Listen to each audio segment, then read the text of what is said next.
19절에 보면 이날 곧 안식 후 첫날 저녁 때, 이날이 어떤 날인가요? 예수님께서 부활하신 날이에요. 언제 부활하셨어요? 이날 새벽 미명에 이날 예수님 부활하셨습니다. 근데 이날 저녁 때 제자들이 유대인들을 두려워하여 모인 곳에 문들을 닫았더니, 그래서 두려워서 문 안에 들어가서 이렇게 숨어 있는 제자들의 모습을 이렇게 볼 수가 있습니다. 상황적으로 보면 여인들이 대표적으로 우리 막달라 마리아죠. 이미 예수님을 만난 시간입니다. 무덤이 비었다고, 시체가 없다는 소식을 듣고 20장 앞에 보면요, 3절에 베드로와 또 다른 제자가 이게 사도 요한으로 그렇게 생각하는 제자죠. 가서 6절에 보면 무덤에 들어가 보고 세마포가 놓였고 머리에 쌌던 수건이 놓여 있는 것을 이렇게 보지만은 9절에 보면 그들은 성경에 예수님께서, 그리스도께서 죽은 자 가운데 다시 살아나야 하리라 하신 말씀을 아직 알지 못했습니다. 11절 이하에 보면 예수님께서 막달라 마리아를 만나세요. 18절에 보면 막달라 마리아가 가서 제자들에게 내가 주를, 예수님을 보았다 하고, 또 주께서 자기에게 이렇게 말씀하셨다 이르니라. 거기까지 진행된 사건입니다. 그러니까 이 제자들의 지금 상황은 예수님 부활하신 그날 아침, 그날 무덤을 확인했어요. 막달라 마리아를 예수님께서 직접 만나셨어요. 막달라 마리아가 내 제자들에게 가서 얘기하라고, 형제들에게 가서 얘기하라고 해서 제자들에게 내가 부활하신 예수님을 만났다고, 이러이러하게 말씀하셨다고 이야기를 했어요. 거기까지 진행이 된 겁니다. 그날 저녁이에요. 근데 제자들이에요. 아직도 두려움 가운데 있었다는 거예요. 그것이 오늘 첫 번째 우리가 함께 이 본문을 통하여 우리에게 주신 교훈의 말씀입니다. 어쩌면 우리와 이렇게 비슷한지 하는 그런 생각입니다. 제자들이 예수님 부활하신 소식을 들었어요. 막달라가 와서 마리아가 와서 직접 얘기해 줬어요. 우리도 여러분 예수님 부활하신 소식 들으셨죠? 그럼에도 불구하고 제자들이 두려워서요, 문들을 닫았더니, 우리 영어 역본에 보니까 문들을 락했다는, 그냥 닫은 것이 아니라 잠가서 꽉 닫아놓은, 밖에서 문을 열지 못하도록 잠가두는 상태입니다. 두려움의 표현이죠. 모든 문들을, 혹시라도 유대인들이 자기들을 찾아와서 체포할까 봐요. 문들을 꽉 닫아놓고 숨어있는 제자들의 모습. 오늘날 세상이 두려워서 문들을 닫고 있는 우리의 모습, 오늘날의 교회들의 모습이 그런 모습임을 우리가 생각지 않을 수가 없습니다. 그때 제자들과 같은, 여전히 세상을 두려워하는 그런 그들을 향하여 예수님께서는 오늘 설교 제목되어 있는 것처럼 나도 너희를 보내노라는, 아버지께서 나를 보내신 것 같이 나도 너를 보낸다는, 이제 문을 열고 세상을 향하여 나가라고 그렇게 말씀하고 계세요. 왜 우리가 나가야 될까요? 왜 예수님께서는 우리를 향하여 나가라고 하실까요? 여러분 답을 아시죠? 답을 예수님의 십자가 치시기 전에 예수님의 기도에서 찾아보면 요한복음 17장 20절, 요한복음 17장에서 몇 군데 한번 찾아보겠습니다. 요한복음 17장 20절, 예수님께서 십자가 지시기 전에 교회를 위하여, 제자들을 위하여, 우리를 위하여 기도하셨습니다. 그 기도 내용 가운데 내가 비옵는 것은, 내가 아버지께 기도하는 것은 이 사람들, 지금 예수님의 그 당시 제자들, 이 사람들만을 위함이 아니요 또 그들의 말로 말미암아 나를 믿는 자들도 위함이니. 예수님의 기도 가운데 담겨 있는 것, 예수님께서 기도를 하셨는데, 예수님은 참 이 제자들, 지금이야 이 제자들, 가룟 유다는 이제 떠났고요, 11명의 제자들, 이 제자들만을, 이들만을 위한 것이 아니라고요. 이들로 말미암아, 이들이 나가야 하는 이유예요. 이들로 말미암아, 이들의 증거의 말로 말미암아 나를 믿을 사람들도 위한 것이라고요. 예수님의 생각은 이 제자들을 넘어서서, 이 제자들이 그냥 문 꼭꼭 잠그고 두려움 가운데 젖어서 숨어있는 이러한 제자들을 향하여 예수님께서 내보내셔야 했던 이유가 뭔가? 이들의 말로 말미암아 믿고 구원받아야 할 사람들이 세상에 넘치고 있었기 때문에요. 너희는 나가야 된다고요. 나가야 된다고. 시바로 17장 15절에 보면 내가 비옵는 것은 예수님의 기도의 내용의 또 다른 부분이죠. 그들을 세상에 데려가시기를 위함이 아니요. 바로 예수님께서 함께 하셨던 이 제자들, 그 당시 제자들, 그들을 데려가시기 위함이 아니요. 데려가실 수가 없어요. 예수님께서는 그들을 데려가시기 위하여 기도한 것이 아니에요. 다만 악에 빠지지 않게 보존하시기 위한, 그냥 세상에 둡니다. 악한 세상에 그냥 둬요. 근데 이 악한 세상 가운데 보존해 주시기를 위하여 데려가시지 않기, 데려가시기 위하여 기도하지 않으신 이유는 뭘까요? 다 연결된 말씀이죠. 그들이 나가서 그들의 말로 말미암아, 그들의 증언으로 말미암아 구원받아야 할 사람들이 있기 때문에요. 그것이 바로 이 땅에 교회가 존재하는 이유입니다. 우리 임마누엘 장로회가 존재하는 이유예요. 여러분이 이 땅에 남아 있어야 하는 이유입니다. 그렇지 않다면 여러분들 다 데리고 천국으로 가시지, 아버지 곁으로, 본향으로 가시지. 만약에 예수님께서 제자들을 이 땅에 악이 있고 환란이 있는, 핍박이 있는 이 세상에 두는 것이 좀 안 되셔서 다 데려가시기를 위해 기도했다면 어떻게 됐을까요? 우린 모두 죄악 가운데 죽었겠죠. 이 시대도 마찬가지입니다. 교회가 존재하는 이유예요. 존재해야 하는 이유예요. 존재시키시는 이유예요. 이들뿐만 아니라, 여러분뿐만 아니라 여러분들의 증언을 통하여, 여러분들의 말을 통하여 예수님을 믿게 될 사람들이 세상에 있기 때문에 우리는 문을 열고 세상을 향하여 나가야 하고, 그것이 우리가 이 땅에 존재하는 이유임을 예수님께서는 우리에게 기도를 통하여 말씀해 주셨습니다. 여러분 아시다시피 2019년은 선교해입니다. 선교해예요. 내년은 이제 우리 교회가 영원권 했어요. 2017년, 2018년 올해 영원권에서 함께 성숙했어요. 성숙 왜 하셨어요? 나가기 위해서 한 겁니다. 이제 하나님께서 구원하시기 원하시는 죽은 영혼들, 영적으로 죽었고 몸도 죽어가는 불쌍한 영혼들 구원하기 위하여, 우리의 말로 말미암아 구원을 받아야 할 영혼들을 향하여 나아가는 그런 해입니다. 그들을, 나도 너희를 보내라고 난다고 말씀하신 예수님께서는 오늘날 우리를 향해서도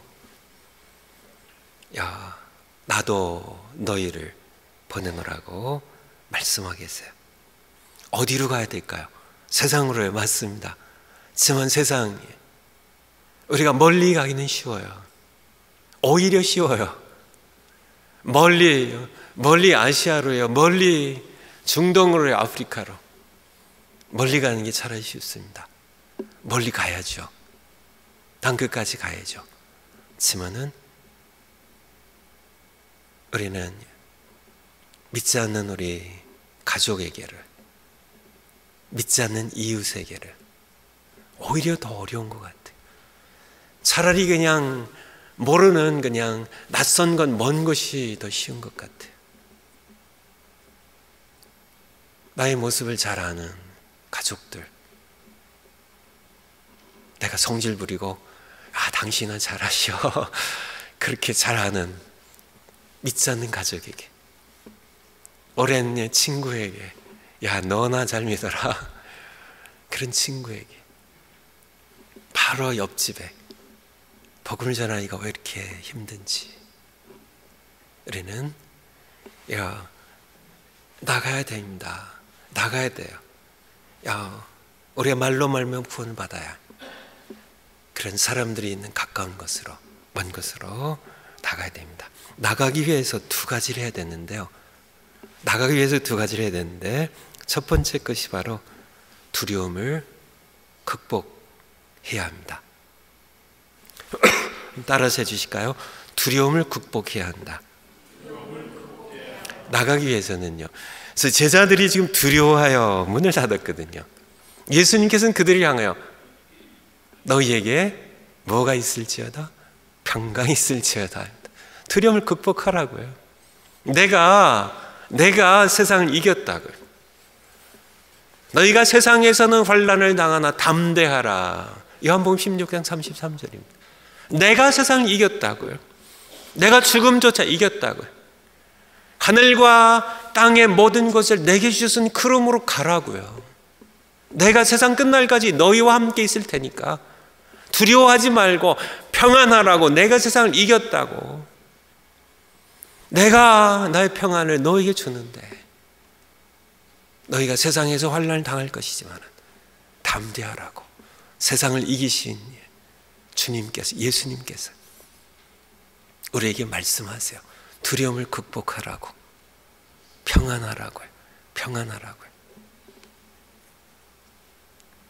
옛날 어떤 마을에 참 무시무시한 그런 괴물이 나타나서 마을 사람들이 공포에 떨었다는 어떤 그런 글을 제가 책에서 읽었는지 오래전에 들었던 읽었던 기억이 납니다. 동굴에 불을 뿜는 괴물이에요. 마을 사람들은 늘 멀리서 바라보며 늘 두려움에 떨었습니다. 그런데 이 마을에 어떤 청년이요. 이제 그 괴물을 처치하기 위하여 칼을 들고 두려움을 무릅쓰고 이 동굴을 향하여 괴물을 바라보며 나갔습니다. 놀라운 일이 생겼다고요. 가까이 갈수록 어떤 일이 생겼을까요? 괴물이 점점 작아졌다는 얘기입니다. 그런 걸 들어본 적이 있나요? 막상 가보니까 메뚜기만한 그런 괴물을 가볍게 처치했다고요. 그 괴물의 이름이 뭔지 아세요? 두려움이라고 그래요. 두려움이라는 것은 멀리서 바라보면 너무 공포스러운 존재지만 사실 막상 다가보면, 무릅쓰고 다가보면 사실 두려움의 정체는 없습니다. 그것에 대해 얘기한 분이 1933년 미국의 대공황, 경제 대공황이 진행됐을 때 취임했던 프랭클린 루스벨트 대통령이 취임사에서 그런 얘기를 했다고 그러죠. 두려워할 것 아무것도 없습니다. 사실 두려워할 대상은 사실 없어요. 미국 국민이 얼마든지 극복할 수 있어요. 두려워할 것이 하나 있다면 두려움 그 자체라고요. 두려움의 대상이 있는 게 아니고 두려움이라는, 우리가 두려워한다는 그 자체가 두려운 거라고. 사실은 별것 아닙니다. 더욱이 우리에게 만왕의 왕이신 예수님께서 우리에게 말씀하세요. 평안하라고. 여러분 평안하십시오. 옆에 분에게 한번 말씀하세요. 평안하세요 하고요. 평안하십시오. 야, 너희에게, 누구에게요? 너희에게 평안이 있을지어다. 내가 세상을 이겼다고요. 하늘과 땅의 모든 권세를 내게 주셨다고요. 두려워하지 말라고요. 극복하라고요. 평안하라고요. 우리가 내년 2019년에 선교회로 우리가 나가기 위해서 먼저 우리가 극복해야 할 첫 번째 일이 바로 두려움 극복이에요. 실패할까 봐, 세상에서 나를 조롱할까 봐, 내가 핍박받을까 봐, 어려움 당할까 봐. 두려워하지 마세요. 두려워하는 그 자체가 두려울 뿐, 두려움의 대상은 없습니다. 왜요? 예수님 때문에. 그가 죽음조차 정복하셔. 두려움 없이. 그죠? 야, 맞아요. 너희가 세상에서 환난을 당하나? 환난 있어요. 맞아요. 박해도 있어요. 조롱도 있어요. 실패도 있어요. 여러 가지 고난도 있어요. 맞아요. 그러나 담대하라고요. 내가 세상을 이겼다고 하시는 그 예수님과 함께 세상을 향하여 두려움을 극복하고 평안하게 나가시는 여러분 되시기를 축원을 드립니다. 두 번째, 우리가 나가기 위해서 필요한 것이 무엇일까요? 22절에 이 말씀을 하시고 그들을 향해서 숨을 내쉬며 이르시되 성령을 받으라. 성령을 받아야 돼요. 오직 성령이 너희에게 임하시면 너희가 권능을 받고 너희가 몇 날이 못되고 성령으로 세례를 받으리라고요. 예수님께서 제자들 내보내기 전에 먼저 성령을 받게 하셨어요. 맞습니다. 왜 우리가 성령을 받아야 될까요? 영혼을 구원하는 일은요, 전도나 선교는 차원이 다른 일이기 때문에 그래요. 제가 사과입니다. 사과. 궁금하실 거 없어요. 예. 어느 게 진짜일까요? 둘 다 진짜입니다. 오늘 둘 다 진짜예요.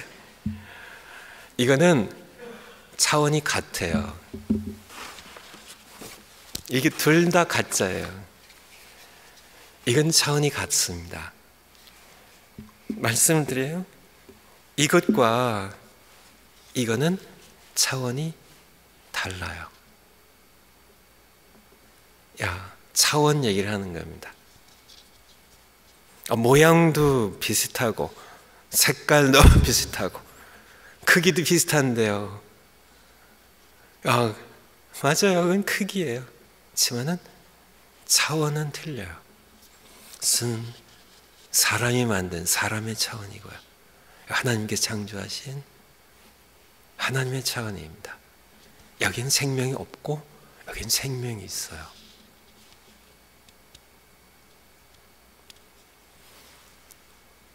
에베소서 6장 10절 이하에 보면 11절에 우리의 씨름은, 우리의 영적 전쟁은 혈과 육에 대한 것이 아니요 사람 차원이 아니라고요. 정사와 권세와 어둠의 세상의 주관자들과 하나님의 있는 악한 영들과의 싸움, 마귀의 괴계를 이기기 위하여 하나님의 전신갑주를 입으라고요. 혈과 육의 사람의 차원이 아니에요. 그래서 성령의 검, 하나님의 말씀이 필요하고 성령 안에서 무시로 기도하는 기도가 필요한, 성령의 검이 필요한, 성령의 차원이 필요한 바로 차원 얘기를 하는 겁니다. 차원 얘기를. 사람의 차원이 아니라고요.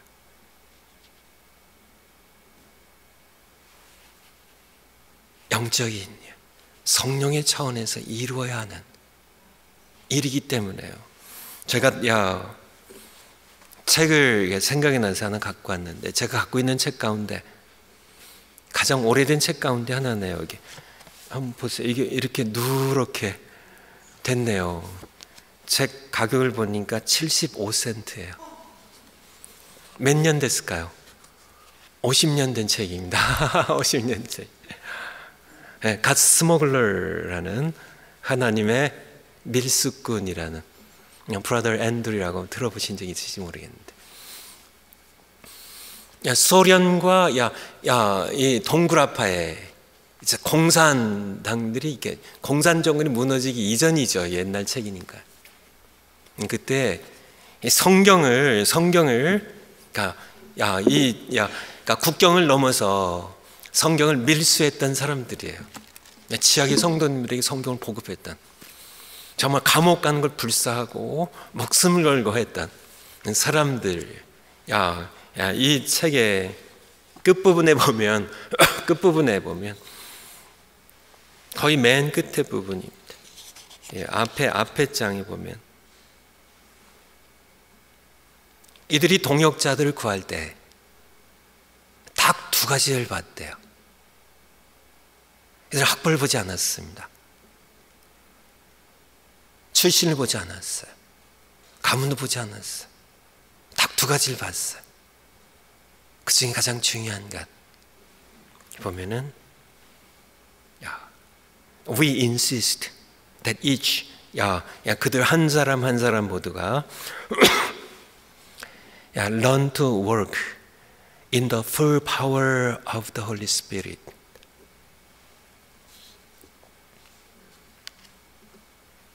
예수 그리스도와 퍼스널 익스피리언스가 있어서 그리스도의 영이신 성령님의 full power로 일하는 것을 배운 사람들.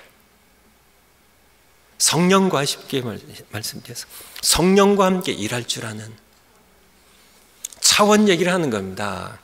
얼마든지 비슷하게 선교할 수 있어.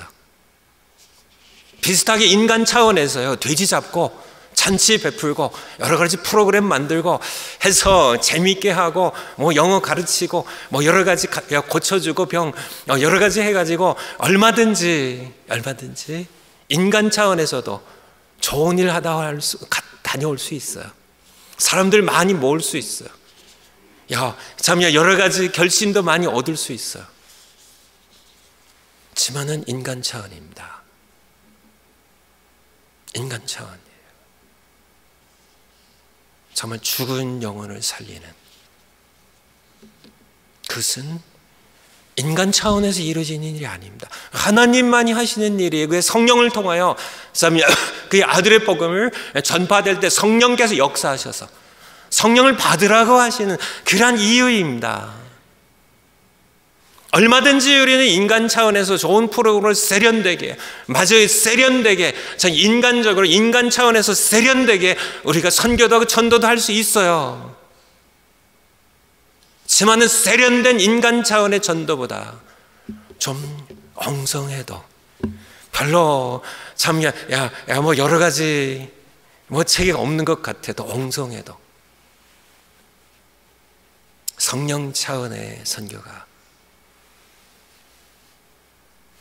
차원을 비교하면 비교할 수 없는 것. 우리는 복음을 전할 때, 하나님 말씀 선포할 때, 전도할 때 엉성해도요. 엉성해도 하나님의 차원입니다. 성령의 차원에서 해야 돼요. 기도할 때 우리가 무엇을 하든지 여러분 느끼시죠? 우리가 복음을 전할 때 혹은 복음을 들을 때 저분은 성령과 함께 하시는구나, 성령과 함께 일하는 것을 하시는 분이구나. 엉성해요. 표현도 엉성해요. 설계 짜임새도 엉성해요. 그래도요, 성령께서 일하시는 그런 전도, 그런 설교를 하는, 세련돼도요, 대부분 세상 사람들을, 아니면 영적 분별력이 없는 신자들은 구별을 못해요. 정말 세련되고 정말 이렇게 잘 정말 이렇게 전하시구나. 근데 인간 차원이에요.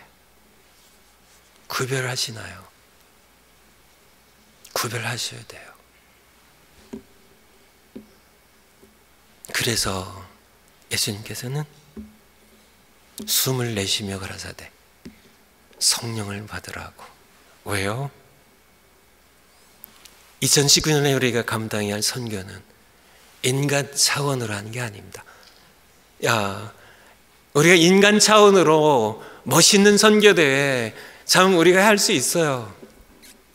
그리고 우리가 자화자찬하면서 뭐 훌륭한 선교대회 끝냈다고 이렇게 얘기할 수 있어요. 많은 성도님들 모여서 할 수 있어요.